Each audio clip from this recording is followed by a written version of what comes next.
panelists screen. So, and to everyone who's logging in, thank you so much. We're going to be starting in just a moment.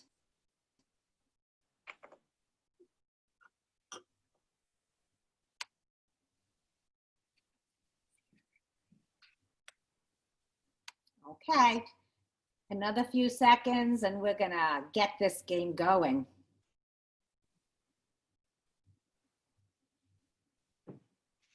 Okay, I'm going to start talking, although I've been talking.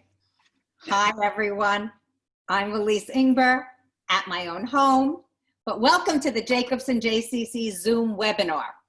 Today, we're going to be recording the session because we're so excited. People have asked us to do that, and our author has generously consented to that so that we can share it with people after this program. So this is our plan for the coming year.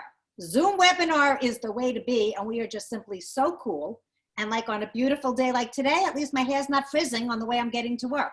So it's all good. So the JCC is everywhere, indoor, outdoor, and virtual. In fact, we're going to be doing a walk or run that can be virtual or in person on October 18th. So just quickly, housekeeping. Ask your questions through the chat function. You've all become wonderful about doing that, and I appreciate it. And when Lisa finishes her remarks, we're going to go through those questions and have hopefully a robust Q&A, and hopefully Debbie Buslick, who's amazing at this, for those of you who have been in person, will join us to do the runaround on the computer. If not, I'll jump in and handle that. Remember that we can't see or hear you, so you need to use the chat function, please. Look any day now, Jodi's going to mention this for sponsor mailing. We need you. Please consider helping us help you. And for next season, you're going to get the lineup very, very soon. I'm really excited, and so is everybody else here. You're going to need to sign up individually. It's going to go through email, and it has to go through email. So you have to sign up for yourself individually. So that's my spiel. I'm thrilled to present my good friends, my colleagues, fabulous sponsors and lay leaders. So here's Jodi Rosenthal to take it away. Thank you, Elise. Hi, everyone. My name is Jodi Rosenthal, and I'm the immediate past president of the JCC, as well as co-chair of the Cultural Arts Committee. We are so thrilled to have Lisa Barr here with us virtually this morning to speak about her book, The Unbreakables. But before Lisa speaks, I have a few brief announcements. Today's program is a bonus for all who registered for this past fall or spring season. It is our thank you to each and every one of you, including, of course, our generous and kind sponsors for staying with us and trusting us to bring you the best there is in cultural arts programming. For our sponsors and those who purchased the full 2019-2020 Author Breakfast Series, we would like to offer you a free hardcover copy of Lisa's book, The Unbreakables. Simply stop by our front desk at the JCC to pick up this gift from us. Our Cultural Arts Committee has been hard at work finalizing our cultural arts programs for the 2020-2021 season.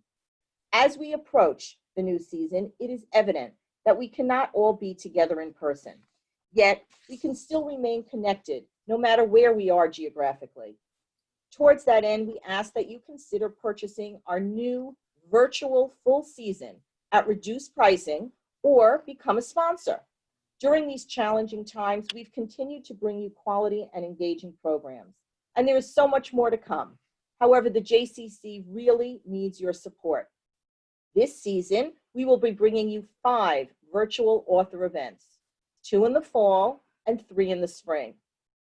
You're gonna get excited because I'm going to announce the lineup for the 2020-21 Jodi and Robert Rosenthal Author Breakfast Series as follows. Joan London will be speaking on October 8th. She wrote, Why Did I Come Into the Room? Rachel Beanland, author of Florence Adler's Swims Forever, will be speaking on November 5th. Jan Eliasberg, who wrote Hannah's War, will speak on February 4th. This is in 2021. Darren Strauss, author of Queen of Tuesday, will speak on March 4th. And lastly, we have Charles Belfour, who wrote The Fabergé Secret, and he will speak on April 22nd. Again, all of this are virtual. We're also excited to announce that we've confirmed 4 speakers who are going to share their personal stories from their fascinating lives as part of our Irene and Ronald Cohn Spotlight Speaker Program. These programs take place in the evening, and our speakers that are confirmed as of today are Steve Madden. He wrote a book, The Cobbler, about his life, and he will be speaking on October 20th. Bess Cowell, author of Nobody Will Tell You This But Me, will speak on December 3rd. Cameron Douglas, it's Michael Douglas's son, Kirk Douglas's grandson, who had a troubled past, wrote a book about this called Long Way Home, and he will be speaking on January 19th. And Alan Zweibel, an original Saturday Night Live writer who wrote Laugh Lines, will be speaking on March 18th. Just so you know, all sponsorships that are taken this season include access to both the author series and the Spotlight programs. And the arts does not stop there, as there is so much more planned, including the popular Linda and Jerry Marsden Partners with the Community program. Our cultural arts brochure will be out shortly. All information on all these programs can be found there. We certainly have a lot to look forward to for sure. Now it's my pleasure to introduce my friend and fellow committee member, Rana Niederman, to present today's Devar Torah. Rana? Good morning, everyone, and greetings, and thank you, Jodi. I'm Rana Niederman, and I am a member of the JCC's Cultural Arts Committee. I welcome all of you to our pre-fall or late summer, however you look at it, book and author event, but mine is our traditional in-person bagel brunch, but still replete with food for thought as the Jewish calendar nears the high holidays. This Shabbat represents T-1 week to the start of Rosh Hashanah, and many congregations this coming Saturday night will hold a special Salichot service to prepare members spiritually for the upcoming days of awe. Broadly defined, Salichot are a series of penitential prayers that are said before and during the high holidays. The Hebrew word Salichot translates to forgiveness. The next 2 weeks usher in a somber time for individuals to reflect and forgive as they forge a personal path for the new year. Some Salichot services include a ritual to change the year-round Torah covers for white ones, specifically for the high holidays and representing purity. And to quote from the Reform Judaism website, this change in Torah vestment represents, quote, the wish that through repentance, our sins will be made white as snow, from Isaiah. These thoughts of forgiveness and repentance that are the hallmark of the approaching Jewish New Year seem to be tailor-made for the themes that our visiting author, Lisa Barr, explores in her most recent book, Unbreakable. Ms. Barr presents to us Sophie Bloom. For those of you who have gotten to know her and have read the book, her life seems to be running on a very pleasant holding pattern. But as she celebrates her 42nd birthday, Sophie must question all previous assumptions of comfort as she confronts previously unimagined personal betrayal. The players in her book, in Ms. Barr's book, are many, and she has developed each of them to illustrate the challenges thrown in the way of people's ability to forgive each other for horrendous transgression. At first glance, you, the reader, might think that Ms. Barr has concocted too many coincidences to make her story believable, but that's only a surface interpretation, as her novel, I believe, becomes a vehicle for exploring human emotion and behavior, the good and the bad and the ugly of it all. I feel that ultimately, Ms. Barr compels her readers to understand that forgiveness is possible for one's emotional growth as an adult. The characters learn to forgive others who have wronged them, and that's a goal of Yom Kippur, in order to move on in their lives. I will not reveal any more details since you'll hear about them from Lisa Barr in a few moments. And such is the case for us Jews during the upcoming high holidays. The liturgy that we read directs us to confess, confront, and repent for our sinful behavior for the last year, and we also forgive those who have wronged us.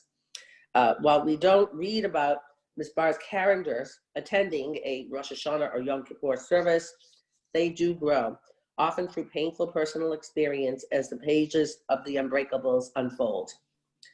Thank you once again for your attention, and I wish each of you a Shana Tova a happy, healthy, and spiritually significant Jewish New Year of 5781. I think I got the year correct. Now I will turn the program over to my friend and fellow committee member, Rita Levy, who will tell you more about Lisa Barr. Good morning. Lisa Barr is the author of the award-winning novel, Fugitive Colors, as well as today's novel, The Unbreakables. She is also the editor and creator of the popular parenting blog, Guerrilla Warfare, a mom's guide to surviving the suburban jungle. She has been featured on The Today Show, Good Morning America, Fox and Friends, and even Australia TV to discuss her literary work and her blog entitled How to Combat Mean Moms. Earning her master's degree from the Medill School of Journalism at Northwestern University, Lisa has served as an editor for the Jerusalem Post, managing editor of today's Chicago Woman, managing editor of Moment magazine, and as an editor-reporter for the Chicago Sun-Times. Among the highlights of her career, Lisa covered the famous handshake between late Israeli Prime Minister Yitzhak Rabin, the late PLO leader Yasser Arafat, and Bill Clinton at the White House in 1993. She lives in the Chicago area with her husband, quarantining with her 3 young adult daughters, or as she has called it, Drama Central. Remember to use the chat and Q&A functions at the end of Lisa's discussion. And the Sid Jacobson JCC, with the help of the Jewish Book Council, is happy to present Lisa Barr today. Lisa? Can I just say that I am verklempt, as my grandmother would say. What a team, you guys. That was amazing and so lovely. The Devar Torah, the introduction, all of you. And I'm really, really touched. It is wonderful to be here. And thank you, everyone, for coming out and Zooming. And I just wanted to say a special shout out to Elise. Elise, for all that you do, organizing, buying the books, the book plates. You are so on top of everything, and I really, really appreciate it. And it's so interesting to do this via Zoom because anyone who knows me knows that I'm such a hugger and such a people person, but this is really the new normal. So, you know, as they say, the show must go on. And of course, let's start with the important things. I just want you all to note that my lipstick matches my book cover. So let's just start with that. And I just want to say that I hope everyone is safe and well and your families are well. And in light of these times and so many people reaching out and helping others, I actually thought, and I'm a glasses person, I'm a glasses on, glasses off person, so I'm going to flip these on. I actually thought that I would start out by telling you my connection to the JCC and the power of the JCC. When I was a young mom, I was married to someone for 9 years, and he disappeared, literally disappeared in 2002. And we've never seen nor heard from him again. And it's a tough story. I met him when I was a reporter in Jerusalem, and we had 2 children together, and then he took off and disappeared, leaving me with a 3 and almost 5-year-old and 67 cents in my bank account. You can only imagine the trauma of the abandonment, and I had to scramble. I had to survive, and I had to quickly get a job, find childcare for my 2 young girls who were, you know, then in very bad shape. And the Rockville, Maryland JCC, and later on the Northbrook, Illinois JCC were there for me and my daughters when we needed them the most. The JCC protected my kids, nurtured them, watched over them, and really went the distance for me. So I am eternally grateful for the love and support of the JCC. So what you do and what you do there matters. And before I begin my whole spiel, I just wanted to say thank you and that I am walking, talking proof of all that you do. I grew up in Chicago and attended Jewish day school, Solomon Schechter. which I always say gave me the goods at a young age. It taught me the beauty in Judaism and in Zionism, and to listen to others' opinions, but to always think for myself. Most of all, my teachers nurtured my love of writing early on, and they taught me how to use it. Ask questions, and go deeper. Solomon Schechter shaped me and prepped me for my journalistic pursuits later on. My first job out of college, I worked for a big arts and entertainment firm in Chicago called Margie Korshak Associates. And my very first client, of course, I was on the bottom of the ladder. So they gave me this client that I'm sure none of you have ever heard of, and it was called Starbucks. So yes, about 100 years ago, I took CEO Howard Schultz, then CEO Howard Schultz, around to all the radio stations to introduce this new coffee experience. I then worked for political news commentator Joel Wiseman as his researcher at WGN-TV in Chicago.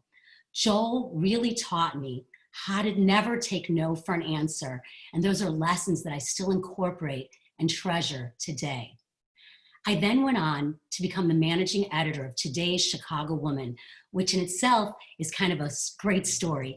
For all of you who have daughters or granddaughters, I always say, never miss an opportunity. Sometimes it comes when you're least expecting it.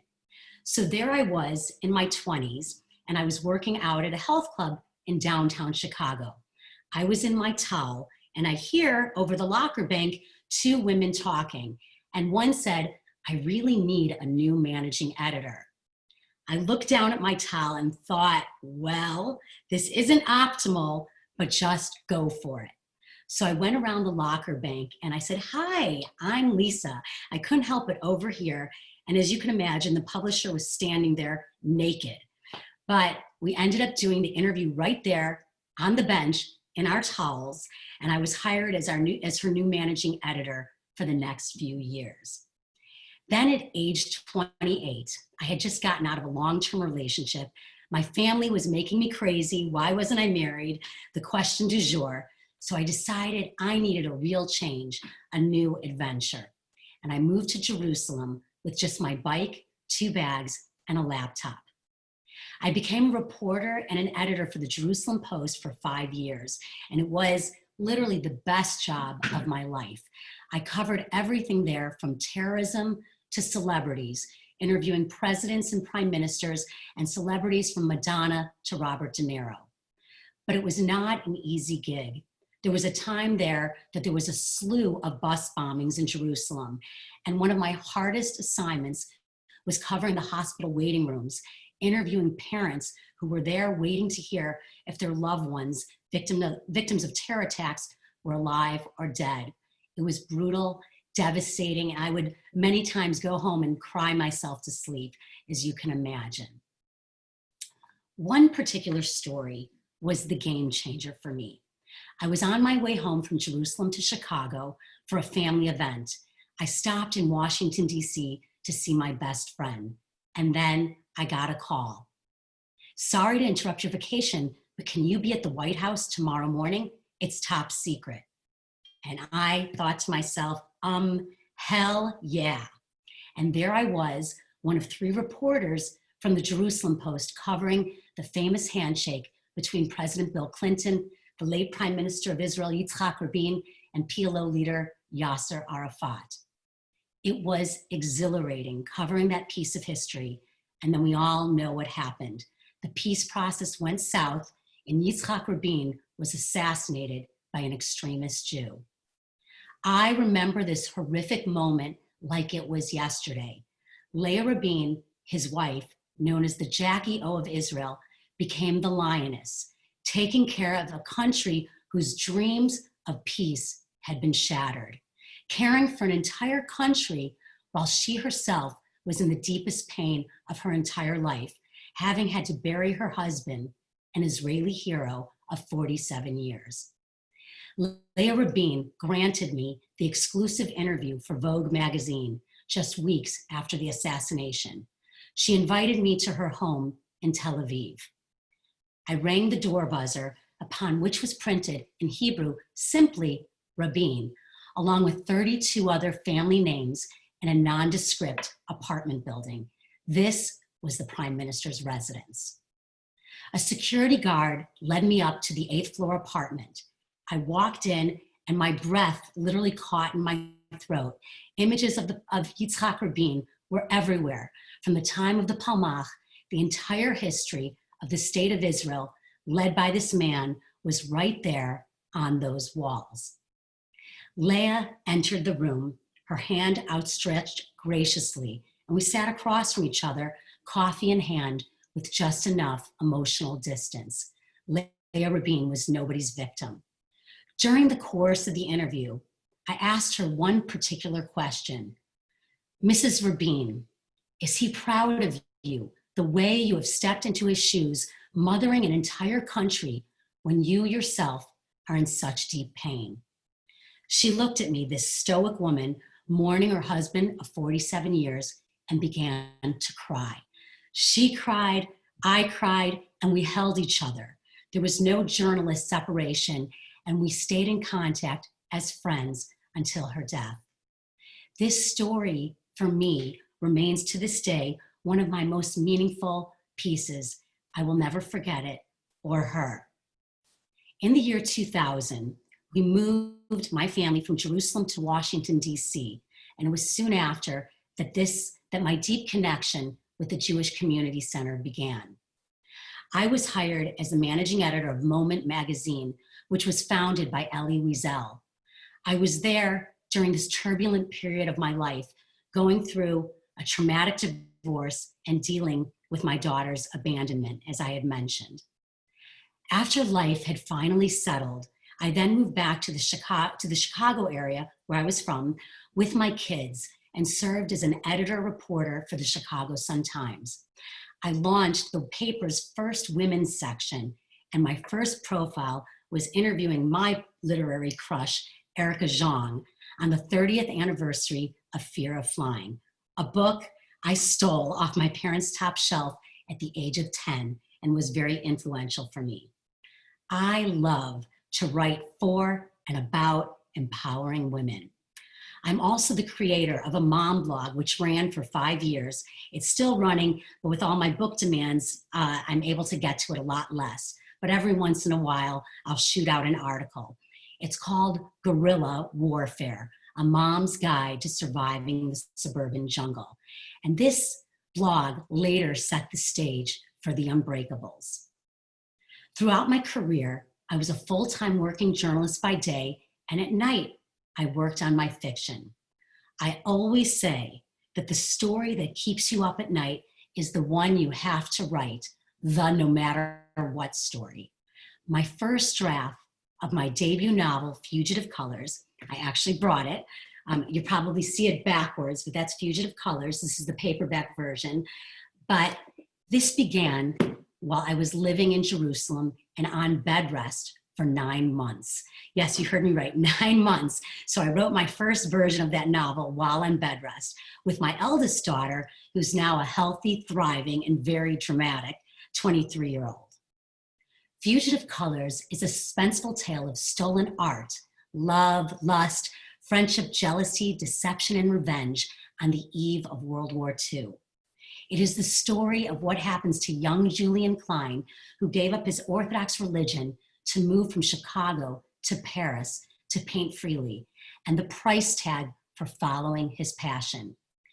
Even as a daughter of a Holocaust survivor, I never knew about the Nazis' relentless mission to destroy the avant-garde, particularly German expressionists, until I really started delving into this subject.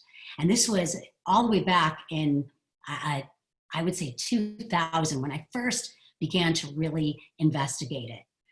I am a writer, not an artist, but I needed to understand what made someone both a murderous madman and an artist. Yes, Hitler, before he became Hitler, was a painter who had been rejected numerous times by the art establishment in his younger years in Austria. I truly believe that these early rejections set the stage for what would come later. One of Adolf Hitler's first missions, once in power, was to destroy those artists, architects, entertainers, writers, philosophers, and teachers who did not comply with the Aryan ideal of what is art. Hitler was determined to eradicate modern art and artists who he considered to be the degenerate segment of German society.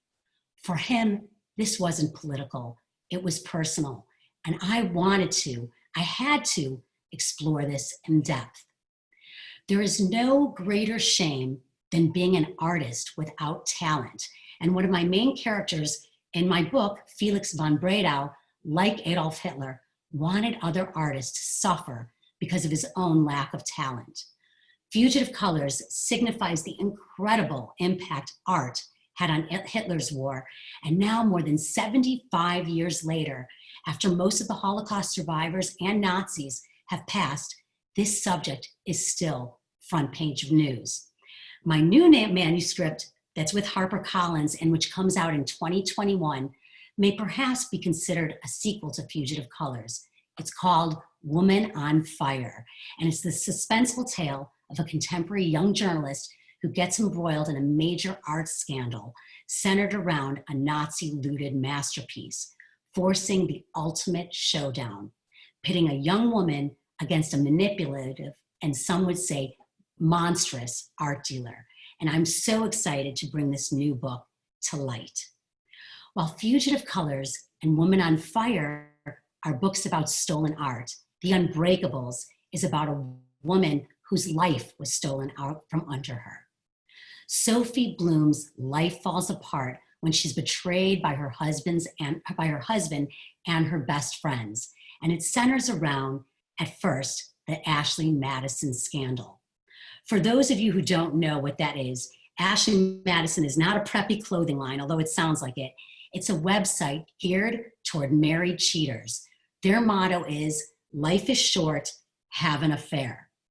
And hackers said to the powers that be of the website, unless you close this site down, we are going to expose every cheater on this site. Well, the head of Ashley Madison said, we're not afraid of you. And lo and behold, in July 2015, the site was hacked.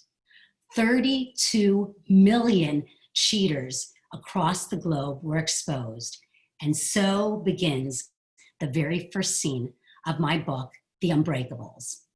In real life, how the idea began, my husband and I were out to dinner with friends and someone waved the list. This is the list of the exposed cheaters in our community. So not my proudest moment, but of course we were all hanging over our plates ready to hear who was on that list. And for me, I knew about 18 different people on the list, from high school, college, my neighborhood, my kids' parents. I was shocking. But being a writer, simultaneously, I thought to myself, what if I created a character who's sitting here at this exact moment next to her husband and finds out that not only was he on the list, but also the top cheater in her community. After the betrayal, Sophie Bloom, my protagonist, takes off to Paris to help her daughter, who's studying their first semester, deal with her own, and I'm not going to give anything away, but let's just say controversial boy crisis. And you know how that goes. You could be dealing with your deepest pain, but your kid's pain always trumps your own. So once Sophie gets her daughter back on her feet, she takes off for the south of France, Provence, to heal her broken heart. There, in the gorgeous village of St. Paul de Vence, Sophie rediscovers her sensuality and reclaims her ambitions as an artist. She teams up with a famous dying French sculptor to create a masterpiece, Biblical Eve, the mother of all mothers, and it's her answer to Michelangelo's David. As a mom of daughters, I was truly able to connect to Sophie's deep bond with her teen daughter. I also connected, as I mentioned earlier, to the time period when my own marriage was tested and broke apart. And I was able to really delve deep into those emotions of what it's like being on your own once again and really starting at ground zero. Like Sophie Bloom in the Unbreakables, I had to seek a new life when my old one fell apart. I met and married my Basheret 17 years ago, David Barr. He adopted my 2 daughters, and I've had the joy of raising his. So he is a Maya and I have a Maya. They're 9 months apart. So I'm the mom with the 2 Mayas. So my daughters are Noah, Maya, and 23, 21, and 20. And yes, there's lots and lots of drama in my house. So I thought I'd digress for a minute and give you a little funny story about what it's like being a girl mom, especially on the road of book tour. So I was doing a book gig with B.A. Shapiro, Barbara Shapiro, who wrote the incredible The Art Forgers. I'm sure many of you have heard of it. And we were in Houston, and there was about 400 people in the audience. And right before I went up to speak, literally right before, I saw I had 7 missed calls from my eldest daughter, 7. So back up a little bit. I told my girls, for 2 hours, I'm going to be busy. Unless there's blood involved, talk to your dad. 7 missed calls. So I'm thinking, my house is on fire. So I told the organizer, please hold everyone off for 5 minutes. And I ran to the bathroom and called my daughter. Noah, what is it? What's the emergency? She said, Mommy, Maya took my favorite black Lululemon leggings and won't give them back. So welcome to my world. Anyway, so I digress. But the important thing to note in the Unbreakables is while Sophie was cheated on by her husband, the truth is she had abandoned herself long before that. This really isn't a book about infidelity. It's really a book about abandoning your own passions. Her broken marriage forced her to repair her own brokenness. And as I said, to find her passion once again as a woman and as an artist. This book right here, brought it. You can see it backwards, which I loved writing. Fugitive Colors, for example, took me over a 10-year period, 4 years of research to write this. This book bled out of me in 9 months, and I loved writing it.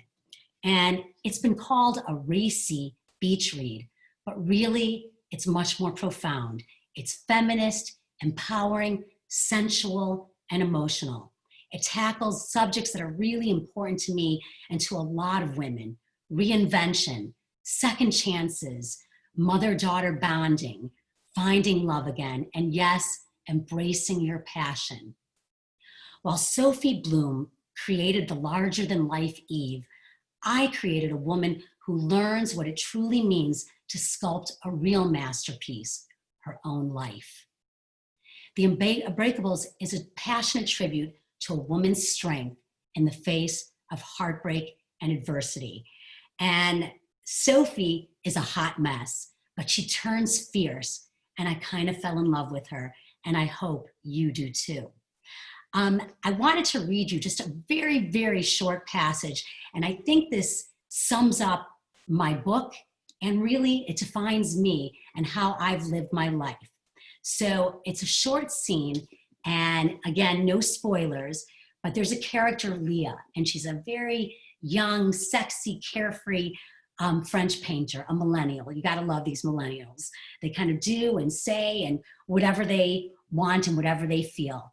But Leah is not just your average millennial. She's a very old soul, and she's in conversation with Sophie in her apartment. So I'm just going to read you the paragraph.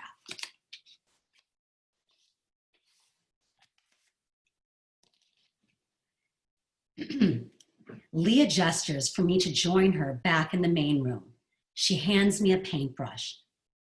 You told me the other night, Sophie, that you haven't sculpted for years. So I researched you and saw old photos of your work. You're very talented. Do you want to know what I really think? By the look in Leah's eyes, probably not. I think you are afraid not of your husband's betrayal, but of yourself, reclaiming your own power. You are terrified to bring your talent to the surface again. You say your husband abandoned you. she points her brush at me. But I think you abandoned you long before that. Leah's gaze is far away, but her potent words linger.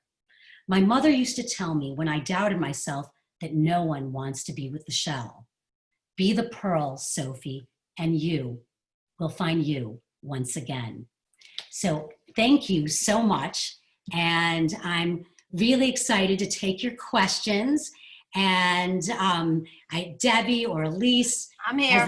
as they say in my world, I'm an open book. So ask me anything you want. Okay, well, thank you, thank you. A couple questions have been coming through, so I'm going to be switching to the chat and to the this and that so I can get at you. Ready? Yes, All right, I'm your on. first book, here's our first question. Your first book and this book also are about the art world. And what is your personal connection, obviously, to art besides Barbara, BA?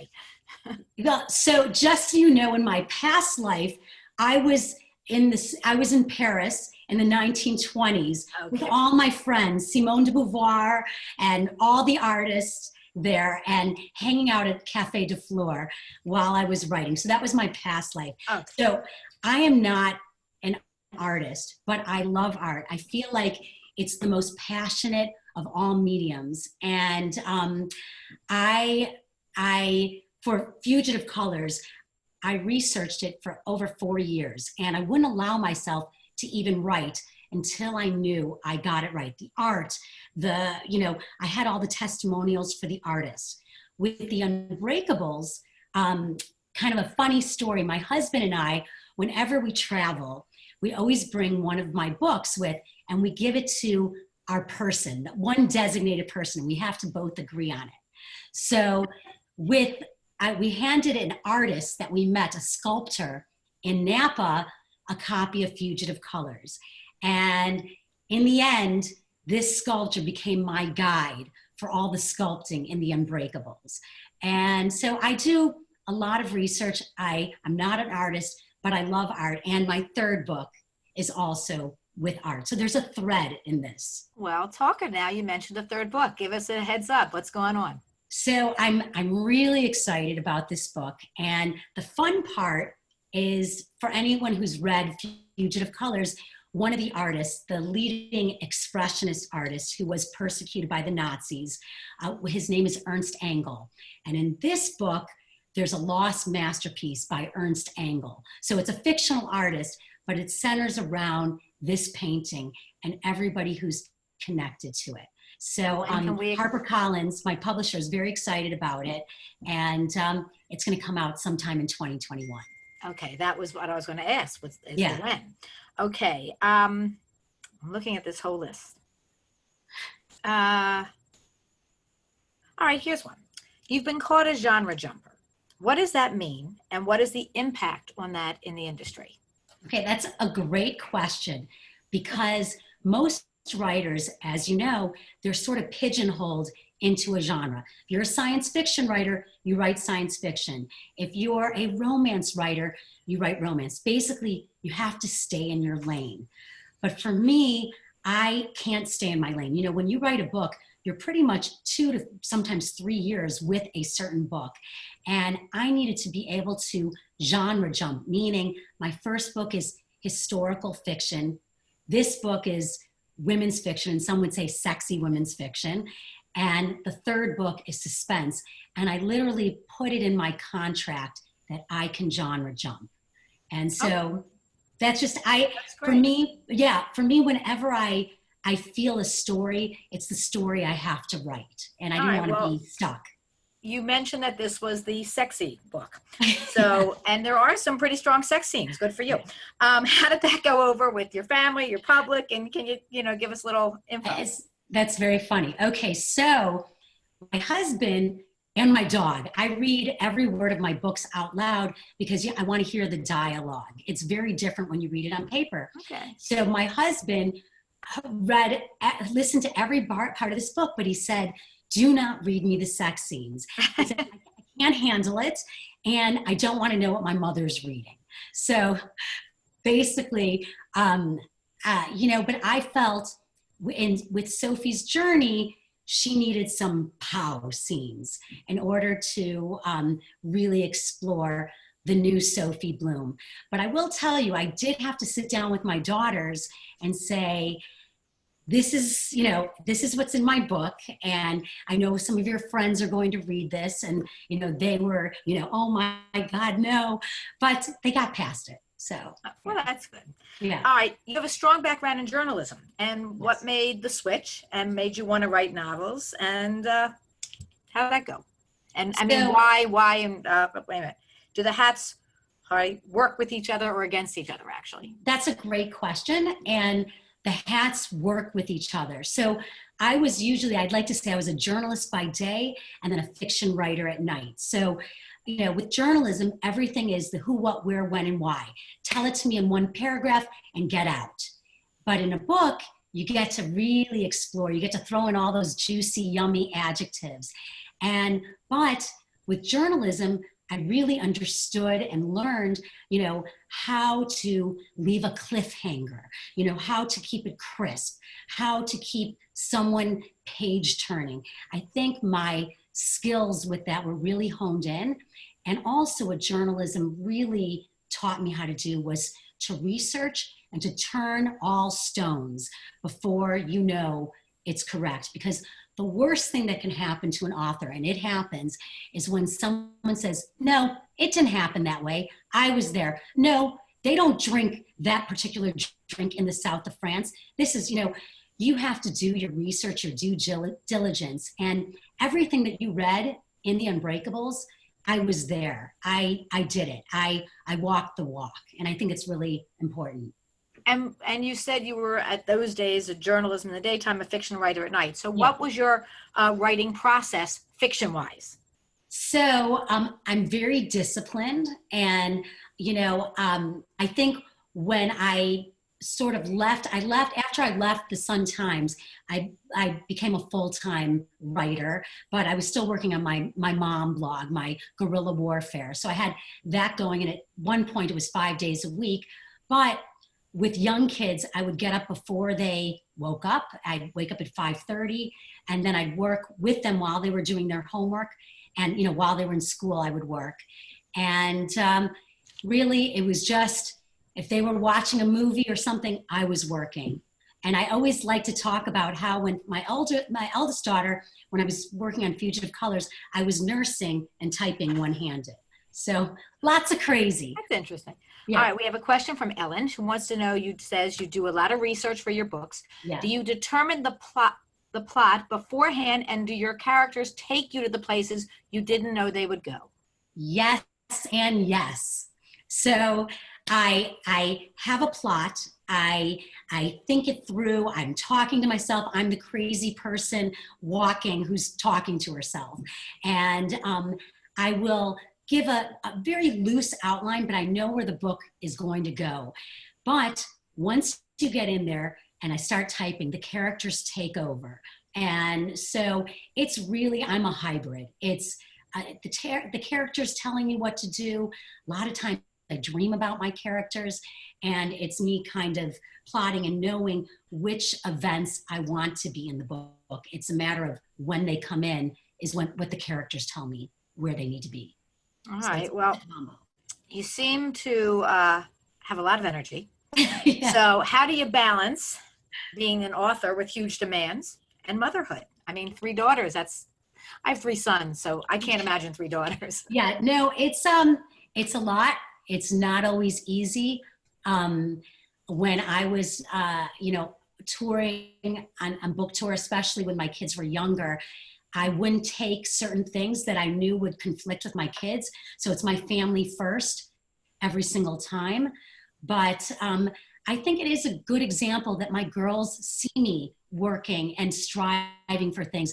They see me deal with success and rejections and rising above it. So it's not easy. There's no magic answer. And really, to be honest, there's no such thing as a balancing act. Some days you do some things a whole lot better than others. And you just hope in the end, it all kind of evens out. But I think my kids are proud of the work I do. And I always let them know that they're number one. And my husband too is number one. So That's great. you got to put your marriage first. Yeah, that's true. All right. So during your journey with the Unbreakables, and Yes. especially during these fascinating COVID times, Yeah.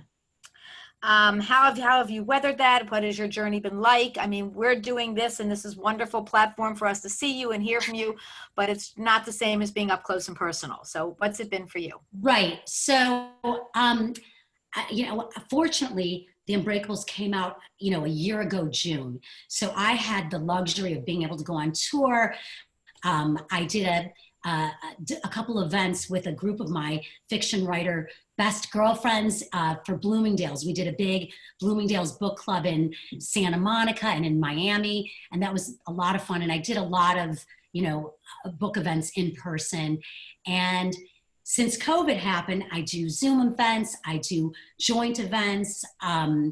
You do whatever it takes to make it work. I think the one thing that a lot of writers have done, knowing our friends who are going through COVID and launching a book, which I imagine is a little bit of a nightmare.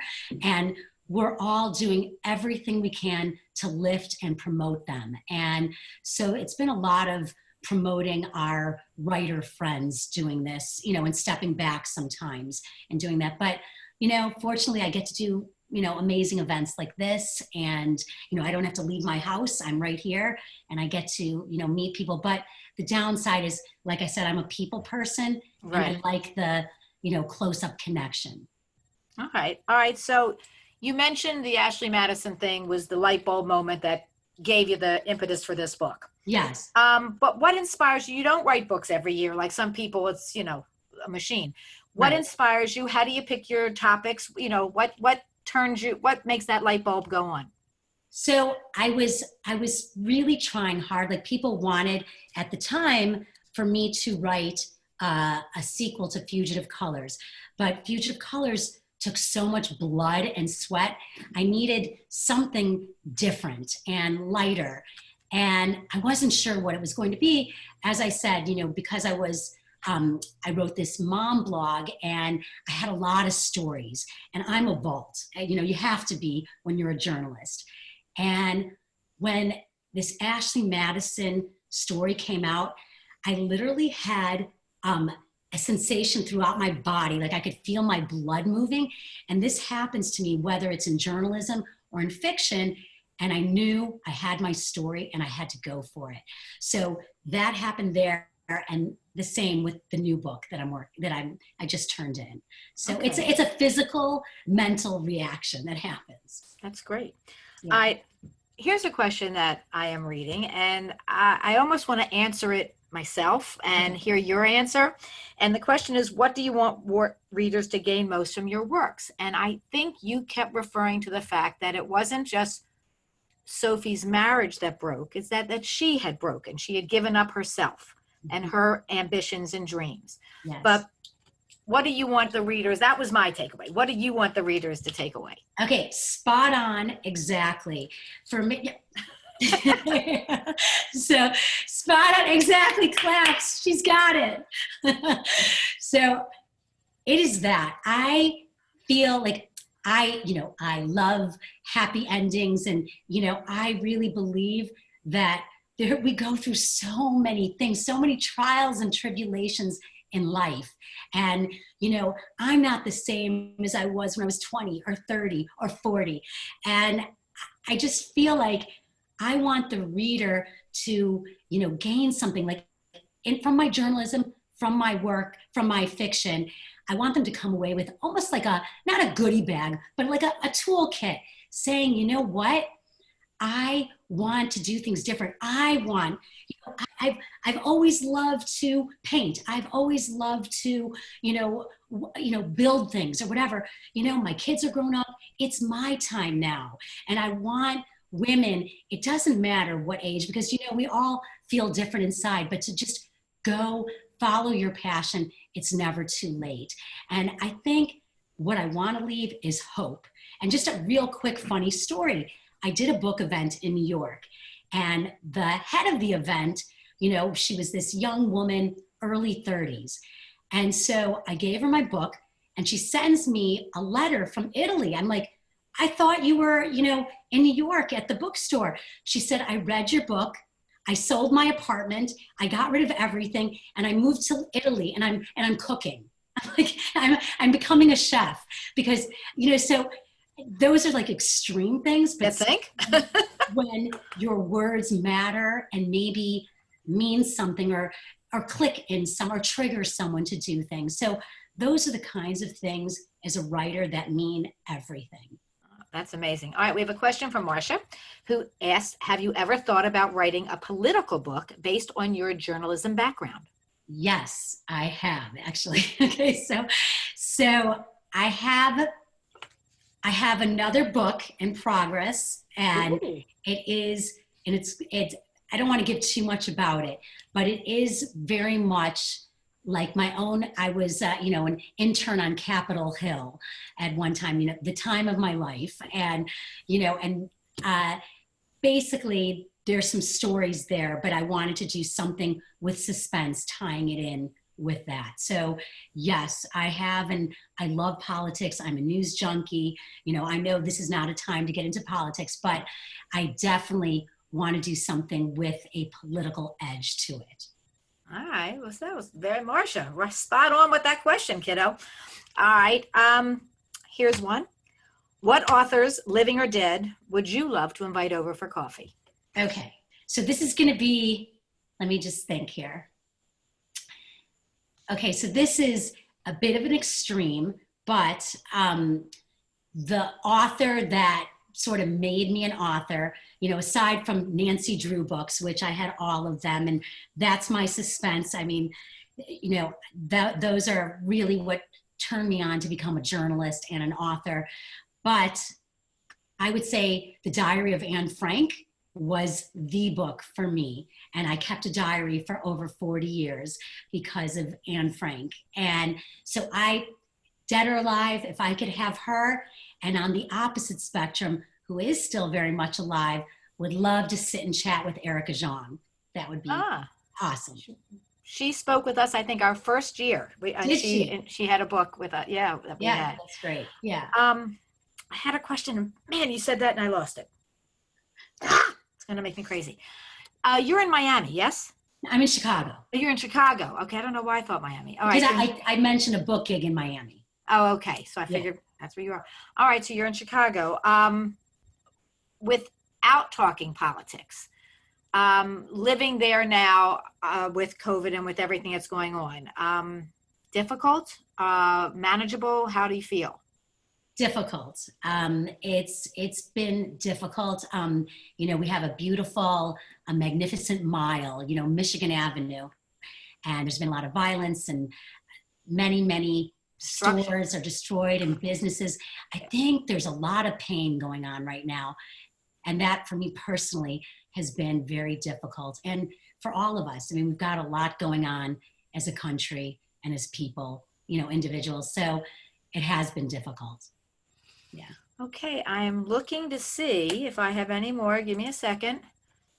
One question. Have you had any recent dealings with Israel? Well, my first book was translated in Hebrew, and The Unbreakables is coming out in Hebrew in November. So I'm very excited about that. Yeah, Okay. yeah. That's great. All right, people, do we have any other questions? I'm looking on the chat and the Q&A app, and I don't see anything. And I just want to thank you. Oops, stop ringing phone. And tell me what. No, I was going to say, like I mentioned, I love the contact with readers. So, feel free to contact me on, any of my Twitter, my Facebook. I love to hear about readers. I love to hear their thoughts on the book, both positive and negative. I'm not a yes person. I love to hear different opinions because it makes me a better writer. And I just want to thank you. I know this takes a lot of work and a lot to organize. And I mean, you guys are a killer team, really. So thank you so much. All right. Well, Lisa, thank you. Thank you for spending time with us, for sharing your book. I want to just thank everyone who has been with us to just know how much we appreciate it. We have a phenomenal season coming up. Please, please be on top of that. Join us. Let us know what you think, and just be healthy, be well, have a beautiful new year, and just I wish all good things for all of us this coming year. And Lisa, thank you again. You're welcome. Thank you. Shana Tova. Shana Tova. I'm Elise. Elise? Thank you all. It's great. It's the best we can do. I think we are doing the best there is. And I hope you'll sponsor us. I hope you'll join us. I hope I get to physically see you. And if not, it's a joy to at least do this. So thank you. So start reading, sponsoring. And now it's my phone time. Bye, guys. Goodbye, everyone. Be well.